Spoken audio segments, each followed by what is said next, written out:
Rencana Komisi 2 DPRD Sumsel yang akan memanggil PPK dan pemborong Pasar Randik untuk memberikan keterangan dengan robohnya bangunan Pasar Randik beberapa waktu lalu.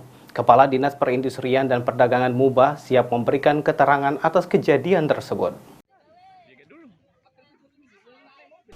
Rencana Komisi 2 DPRD Sumsel yang akan memanggil sejumlah pihak yang terlibat dalam pembangunan Pasar Randik Kota Sekayu yang alami roboh untuk memberikan klarifikasi.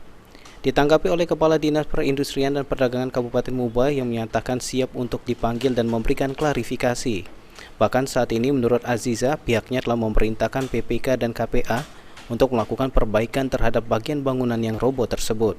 Pembangunan pasar PPK dan pemborong ini tanggapan Kepala Dinas seperti apa, Bu?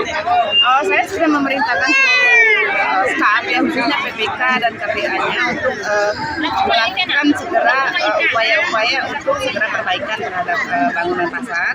Kemudian sudah ditinjau juga oleh Komisi 2 DPRD Provinsi, sudah juga diperiksa dari pihak PPK, dan itu sudah dilaksanakan sesuai dengan mekanismenya, sudah dibenahi oleh pihak kontraktornya. Mungkin ke depan, Bu, setelah melihat ini roboh, adakah evaluasi untuk pemborong atau direksi? Kita akan lihat, karena kan faktor penyebabnya juga kan kita lihat juga, apakah itu dari pihak pelaksana atau dari faktor yang lain. Kita tetap akan melakukan evaluasi.